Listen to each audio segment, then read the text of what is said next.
My millionaire son found me sleeping in my car and said, "Mom, and the BMW I gave you, you did not like it." My daughter-in-law stood behind him, her voice flat and decisive. "I gave it to my mother. She deserves it more." I sat in the driver's seat of my 15-year-old sedan, the worn leather sticking to my back, gripping the steering wheel like it could somehow hold me together. The story you are about to hear is a fictional work created by the writing team of the channel, Her Pain. It is inspired by real-life situations to convey lessons about family, emotions, and human values. All characters and events are illustrative in nature. My name is Callan Merritt. I am 68 years old. I had never imagined that I would end a day like this, forced to spend the night in a car while the family I once trusted argued over a gift meant to ease my life. I glanced at the BMW parked a few feet away, polished, immaculate, gleaming in the fading light. Just a few weeks ago, that car had been a symbol of recognition and love. Now it had become a battlefield, a representation of all the subtle betrayals and manipulations I had endured for decades. My son's surprise gift, intended to show pride in me, had been hijacked by my daughter-in-law and my own family's relentless reasoning that someone else needed it more. The air in the car was cold, the quiet broken only by the occasional honk from passing traffic. I hugged my coat tighter around me, wishing that somehow my exhaustion could shield me from the sting of humiliation. I had always tried to keep peace, to avoid conflict, to give without expecting anything in return. That same nature, which had served me well for 68 years, now seemed to invite exploitation. My mind raced with the faces I loved and resented at the same time: my son, confused and protective; my daughter-in-law, calm and uncompromising; the family I had spent a lifetime supporting, suddenly so willing to disregard my needs. I felt a mixture of shock and disbelief, an ache that spread from my chest into my fingertips as I realized just how much I had been overlooked. I leaned my head against the window, the muffled conversation outside fading into the background as exhaustion and frustration collided. Somewhere in the city of Portland, I had a home waiting for me in spirit if not in possession, a life I had hoped to reclaim. But tonight, all I had was this car and the weight of their judgment. I closed my eyes, forcing myself to rest, even for a few minutes, because tomorrow I would have to face them again, and I knew the confrontation would not wait.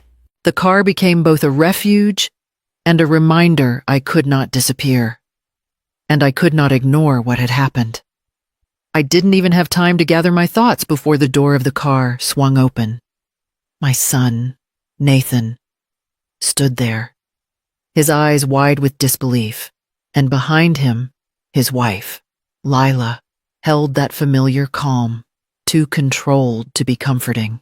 "Mom, seriously," Nathan said, his voice rising. "What are you doing sleeping in a car in the BMW I gave you? You don't even like it." I swallowed hard, trying to keep my voice steady.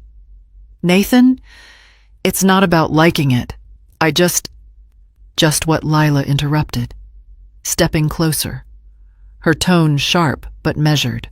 "I gave it to my mother. She deserves it more than anyone. She has a family, obligations. You're retired. Alone, you don't really need it." Nathan's brow furrowed, his hands gripping the steering wheel of my old sedan as if he could steady himself there. "Lila, come on. It was my gift for her. My mom worked her whole life. She doesn't owe anyone anything. You can't just take it because it suits your plan." Lila tilted her head, voice soft but pointed. "Nathan, don't act like you're the only one who cares. Your mother-in-law needed it. You don't know the pressure she's under. I'm trying to do the right thing." The words cut deeper than I expected. Not because they were untrue, Lila had her reasons, but because the moment this BMW stopped being mine, it became proof of how little control I had over anything in my own life. Nathan's shoulders slumped slightly, his jaw tightening. Mom deserves this. You earned this. Don't let me hear another word about anyone else needing it. She's my mother, not someone else's responsibility. Lila's eyes flashed, just for a second, and I caught a glimpse of frustration behind her composed exterior. Fine, she said, her tone clipped. But don't expect me to apologize for thinking logically. I leaned back against the worn leather, heart racing. Listening to the silence that followed, Nathan glanced at me. An unspoken question in his eyes, whose side is he really on? I felt the weight of betrayal and protection intertwined, knowing that this moment would define what happens next. I leaned back against the seat, letting my thoughts drift through decades I spent keeping everyone else afloat. I worked overtime so your tuition could be paid, I whispered to myself. Imagining the faces of my children and nieces, I covered bills, lent money, fixed what broke without complaint. Nathan watched me quietly from the driver's side, his eyes softening. Mom, I know you don't ask for anything. I see what you do, he said, voice low. Lila shifted her weight, arms crossed. Callan, don't make this about your sacrifices. That's irrelevant. Logic matters here. I felt the sting of her words, bitter as it settled in my chest. Logic doesn't weigh the heart. I thought, logic doesn't count the hours I skipped meals, the repairs I made to keep a roof over someone else's head. Nathan's jaw tightened. Lila, it's not irrelevant. Mom earned this. She gave more than anyone could ask, and you can't just take it away. I'm not taking anything, Lila replied evenly, though her eyes betrayed frustration. I'm redistributing for necessity, fairness, efficiency. You don't see the pressure I have to balance things. I closed my eyes for a moment, the quiet punctuated by tension and unspoken truths. All my life, I put others first. And now my own reward, my dignity, my BMW is in question. My sacrifices are more than history. They are the backbone of who I am. Nathan's gaze met mine again, unwavering. I could feel the weight of that silent question. Would my past sacrifices finally mean something today? I barely had time to gather my thoughts before my phone buzzed. A group text from Lila and my son flashed across the screen, curt and deliberate. Mom, the BMW should be reassigned. Your sister-in-law needs it more. Think of the children. I exhaled sharply, gripping the steering wheel.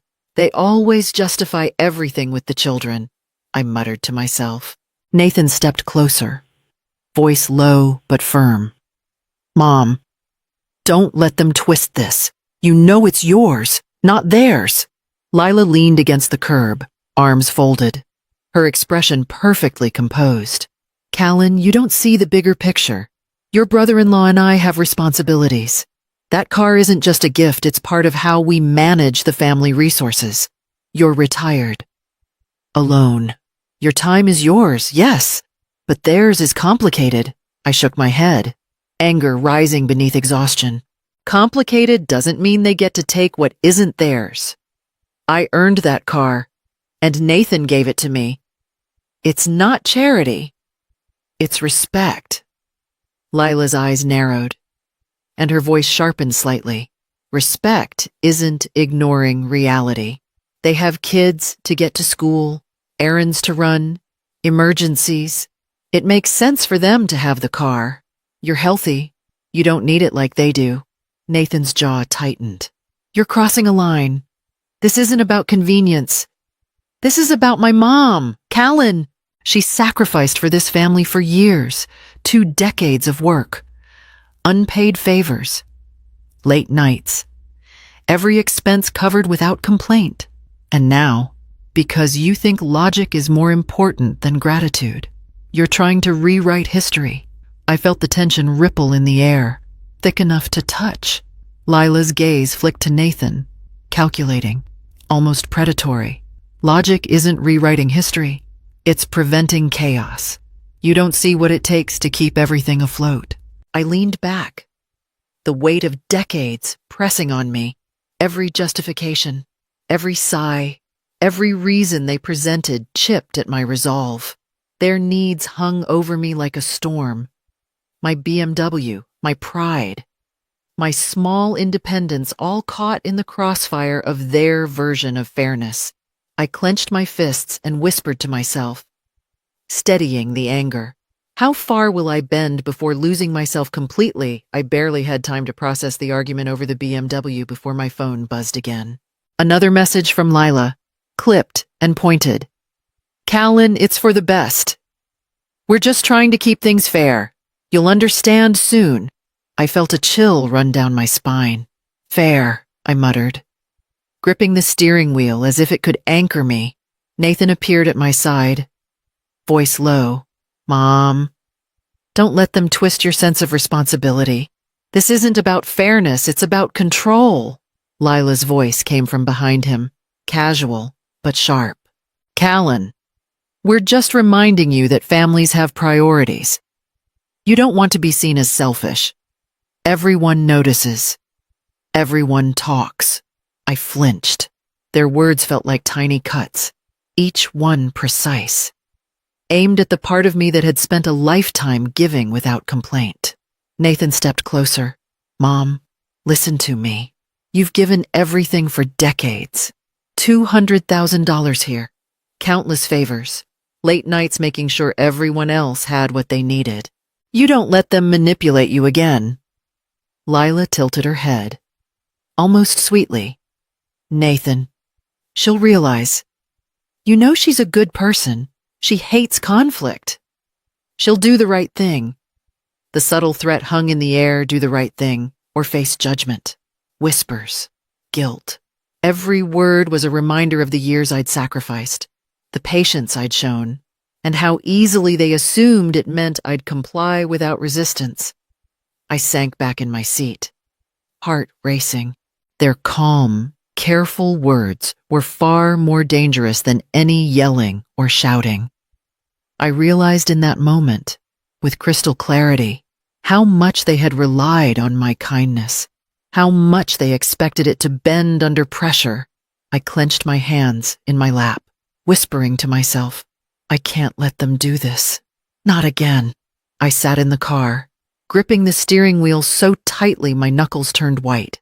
Every message, every glance, every carefully worded comment from Lila and my family echoed in my mind like a drumbeat I couldn't escape.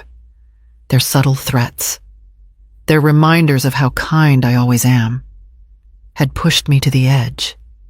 Tonight, I realized I don't have the luxury of staying passive anymore. Nathan appeared at the passenger side, eyes filled with concern. Mom, you can't keep letting them corner you like this, he said quietly. They've been doing it for decades, I muttered, my voice raw. Every decision, every favor, every extra dollar I gave, they used it to justify taking what's mine. I've been bending, giving, ignoring, and it's never enough. Lila stepped forward, her voice deceptively soft. Callan, you'll see. Everyone expects cooperation. You've been stubborn before. But compromise is healthy. You don't want to make anyone uncomfortable. Her words were poison. I leaned forward, my chest tight. Compromise is one thing. Being erased, manipulated, treated like I'm invisible, don't call that healthy. Nathan's jaw tightened, his hand brushing mine briefly. Mom, you're not alone. I'm with you. You've carried the weight for too long. You've given, and now it's their turn to understand consequences. I drew a deep breath, feeling a surge of clarity. This isn't just about the BMW. It's every insult disguised as guidance. Every expectation piled on my shoulders. Every inch of autonomy they tried to claim. I'm done waiting for them to realize it themselves. Lila's eyes flickered with impatience. Callan, it's not that serious, no. I interrupted, my voice stronger than I expected. It's serious because I won't be ignored. I won't let anyone decide for me anymore. That car, that choice, my life, they belong to me. Nathan nodded, his expression resolute. Then let's do this. No hesitation. It's time. I felt a tight knot in my stomach, a mix of fear and determination. Every instinct screamed caution, but another louder voice demanded action. Tonight, the balance shifts. Tonight, I either reclaim control or let another moment of my life slip away. I straightened in my seat, my mind steady despite the storm. This is the moment. I'm ready. I stepped out of my old sedan, the BMW gleaming a few feet away, and faced them both. Nathan's expression was firm, a mixture of protectiveness and frustration, while Lila's calm exterior barely concealed the sharp edge beneath. "Mom," Nathan began, his voice low but urgent. "You shouldn't have to be out here like this. That car is yours. Don't let them make you doubt it." Lila folded her arms, tilting her head. "Callan, you know it's not just about ownership. We have responsibilities, priorities. You're retired. Independent, you can adjust. Your life is stable.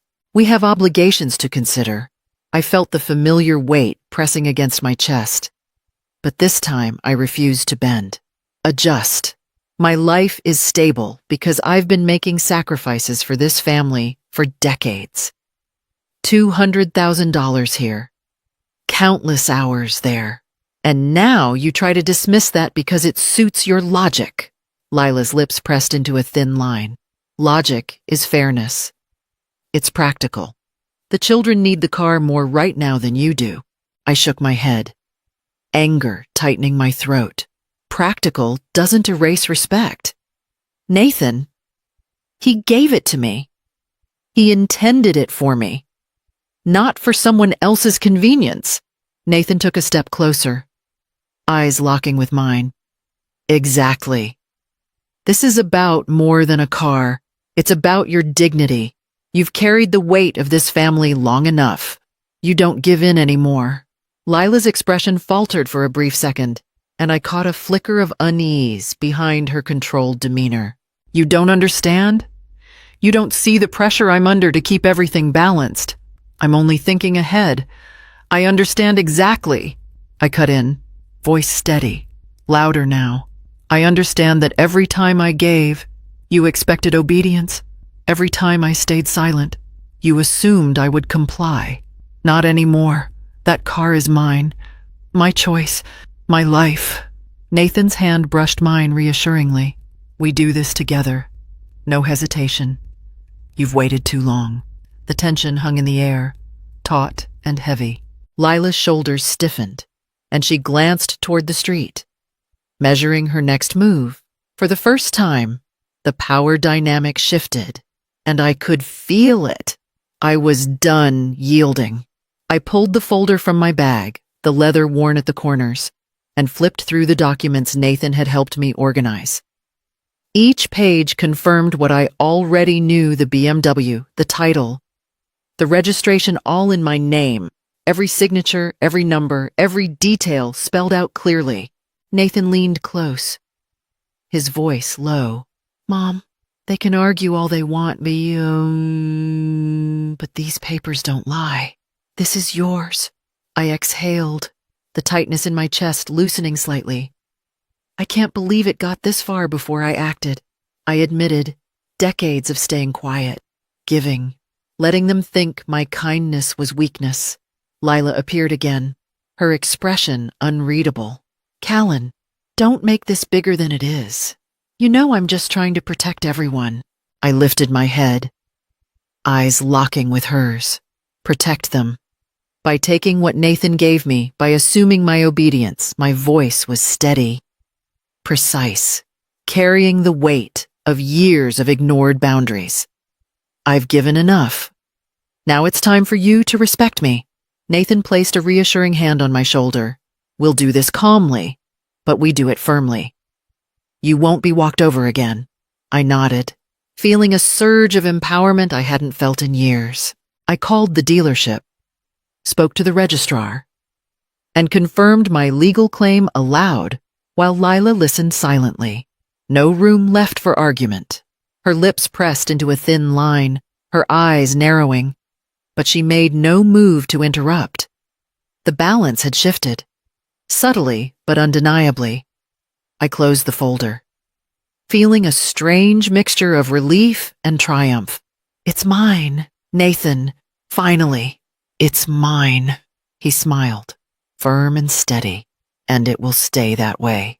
No one's taking this from you now.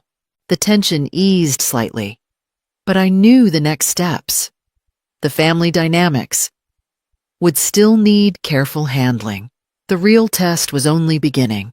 The sound of the knock on the door made me tense, but it wasn't the voice of Lila or my son. 2 uniformed officers stood there, badges gleaming, paperwork in hand. Callan Merritt, one asked. Yes, I said, my voice steady despite the flutter in my chest. We received a complaint regarding the BMW and the claims over ownership. We need to speak with everyone involved. Lila appeared behind me, her posture rigid, her face unreadable. Callan, don't do this, she said softly.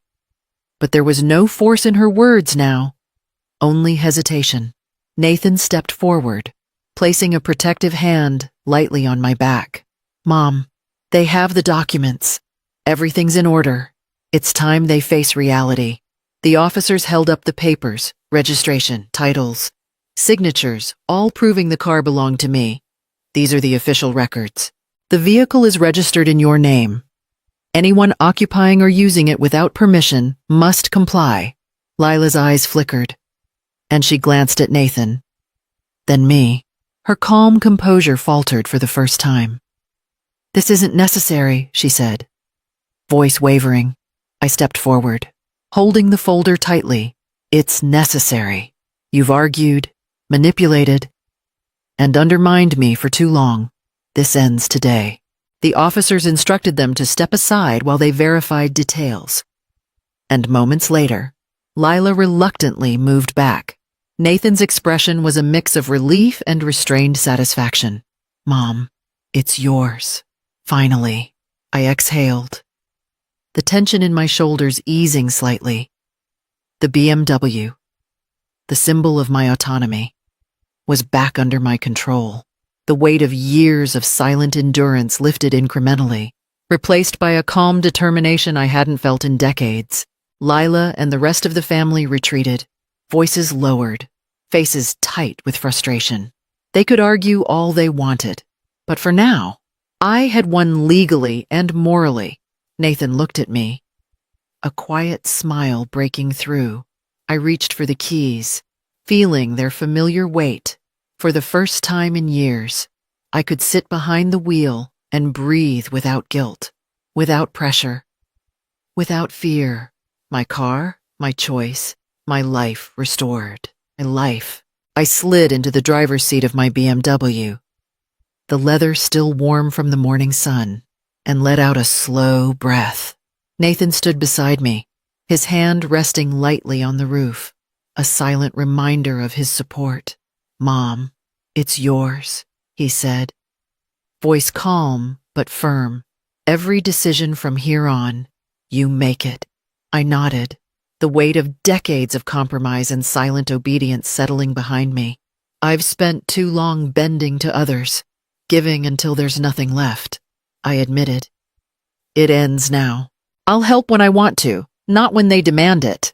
Lila appeared briefly at the gate, her expression unreadable. Callan, I hope you understand, she said.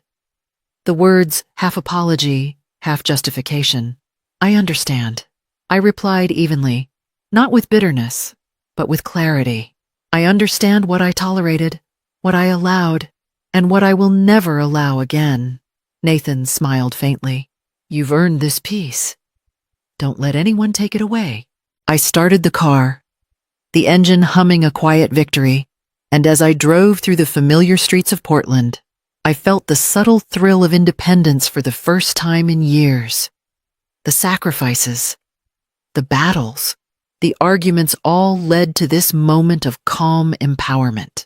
I realized that being kind doesn't mean being weak, and that self-respect is as vital as compassion. This is my life, my choices, my boundaries, and no one else's opinion will define what I deserve. If you've ever felt taken advantage of, comment below how you stood your ground or what you wish you had done. Hit like if you believe standing up for yourself is always worth it. And subscribe for more stories of people reclaiming their power.